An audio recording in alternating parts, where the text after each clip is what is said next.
Cheers, guys. And welcome to Uncle Scott's Pancast. In the Pancast today, we're going to talk about the gas stove ban. We're going to talk about Debouillet carbon steel. Got a little bit of an update there. Going to talk about some carbon steel seasoning questions you guys have asked. I'm going to talk about corporate farming and some of the mystery meat they're coming up with these days and more. Let's jump in and get started. Actually going to start today with French fries. Good place to start. French fries. When we review deep fryers around here, we always cook some hand-cut French fries. Kenneth Fox wrote in and wants to know, at what temperature do we cook our fries?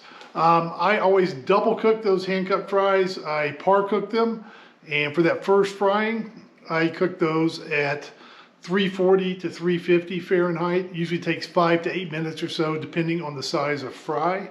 I drain those, let them rest for a little bit. In the meantime, I turn up the temperature of the oil and finish those for that second frying at 375, 380.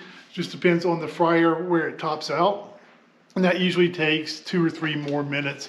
Adds a little bit of the color and texture to the outside of the fry. 340 to 350 first fry, 375, 380 for the second frying. Kevin Bautista wrote in about his carbon steel seasoning.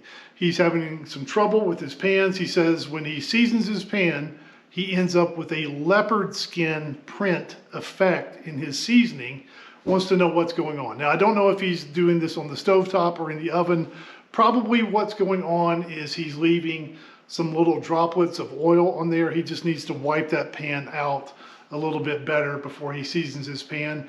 If you leave droplets of oil in there, if they're not too big, they will kind of give you spots and it will give kind of a leopard skin effect. Never heard it referred to like that, but that's kind of what will happen. So make sure when you're seasoning your carbon steel, you don't leave big droplets of oil in there or you will get that kind of weird effect.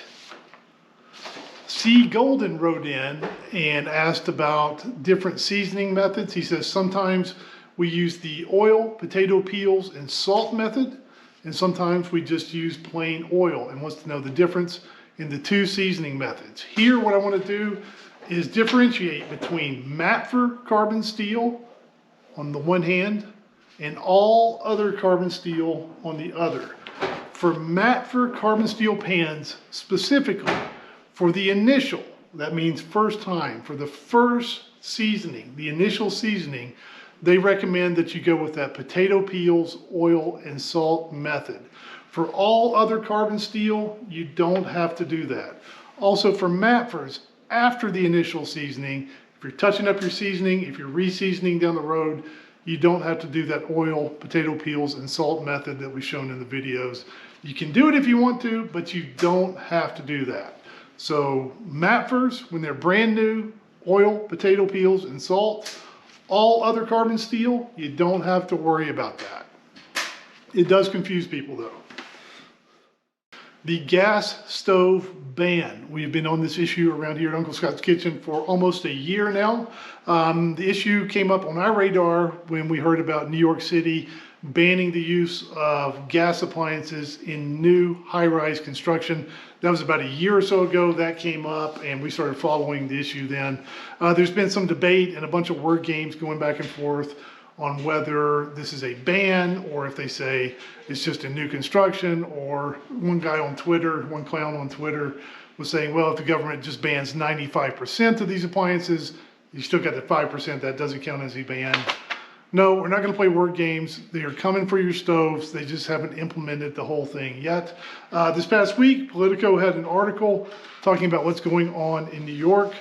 They're not just going to ban the gas appliances in high-rise new construction. It's going to be all new residential construction. So if you're in Albany, Lake George, Troy, New York, the armpit of America, and you have a new building, you're not going to be able to put a gas appliance in there. Now they're still going to grandfather in gas stoves in restaurants. Why? Because the rich politicians who are going to clamp down on everyone else, they like going to nice restaurants and having nicely cooked food. So they're going to make sure they don't affect themselves, but they're really going to screw over, in my opinion, lots of other people that want to cook on gas stoves, cook a nice meal at home. So are they just talking about new construction? At the moment, they're just talking about new construction, but it says the governor hasn't proposed a measure to ban the sale of new gas stoves for existing buildings, just new buildings.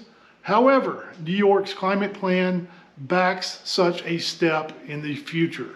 So if you enjoy cooking on your gas stove or think you might buy a gas stove in the future, you need to get in touch with your politician and make your voice heard, or else you're not going to be able to buy one, and they very well may come and take the one you have. Who knows? But they say other states are looking to New York for guidance, and they may use New York's policies as models for other states. But people that tell me they're not coming for your stoves, there is no ban, I think you're wrong, and I think they just haven't implemented the ban they truly want yet. Cultivated meat. The FDA sent a no questions letter to a company this week that is coming out with a cultivated chicken product. Now what they're doing is taking samples of animal cells, and they are feeding them nutrients and growing meat in steel vats in factories. And I saw this article here about this high-rise building in China. Is that a high-rise residential apartment building? It is, but not for humans. That is to raise pigs in a high-rise environment for pork. And I started thinking about the chicken in the steel vat versus that high-rise for pigs. I'm not sure which one is more disgusting. So if I have to, I might give the cultivated chicken a try. I'm not sure about that. I don't want to be the first person. I'm going to let somebody else go first. But there are 8 billion people on this planet. I would like to have a mom and pop farmer working the earth, nice people raising my organic produce and humanely raised meat and for me, but I don't know if that is viable for 8 billion people. So we all may have to make a few compromises if we want to eat. Bugs. This is where I draw the line though.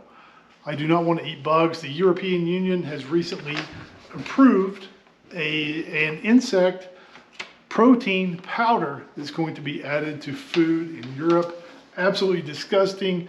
If it comes down to starving versus eating insects, I may just pack it in. I've had a pretty decent run, and that may be it for me. I am not going to eat bugs. Chicken from a vat, maybe. Bugs, no. Let's talk a little bit about this guy.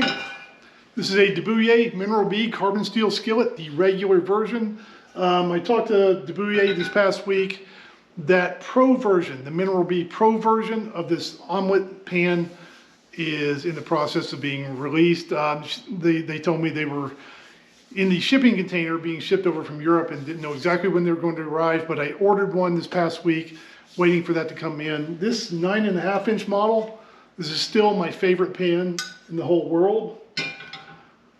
And I'm looking forward to trying that Pro version and see if that takes over the #1 spot. Who knows, that'll be a big review coming up next week.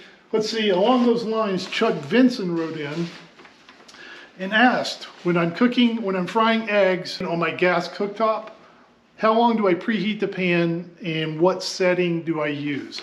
Now, every stove and every pan and every situation is a little bit different, so there's a lot of trial and error involved here. But using this pan on the small burner on this gas stove, I use medium-high heat, and I preheat that pan for about 1 minute and 20 seconds. And how do I know that? I've cooked about 500 fried eggs in this pan on the stovetop, and a lot of trial and error, it just lets me know. So if you're wondering for what settings to use and how long to preheat your pan on your stovetop, I suggest the dozen egg challenge. Get a dozen eggs, fairly expensive these days, but good way to spend a $10 bill.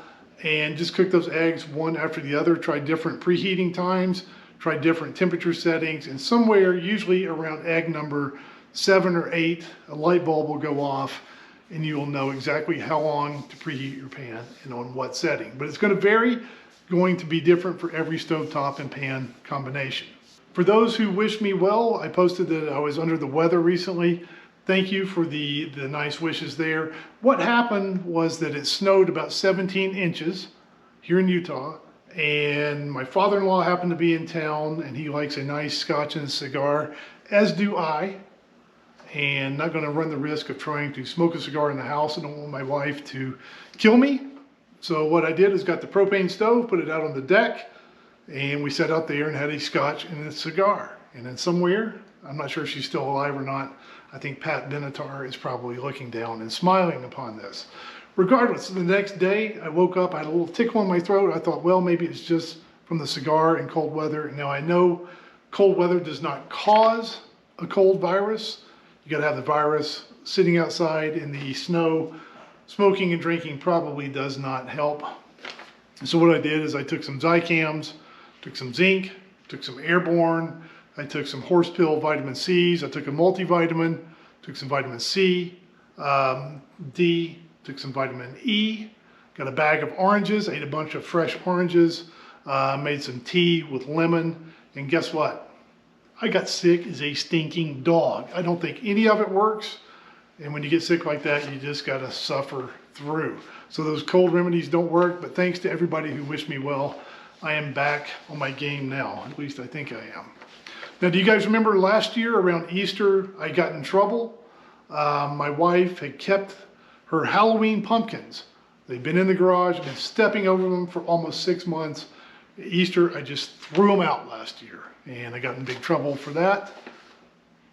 Look what's in the kitchen these days. Easter's coming up, trouble is ahead. If I throw those pumpkins out and live to tell the tale, I'll see you again next time on Uncle Scott's Pancast.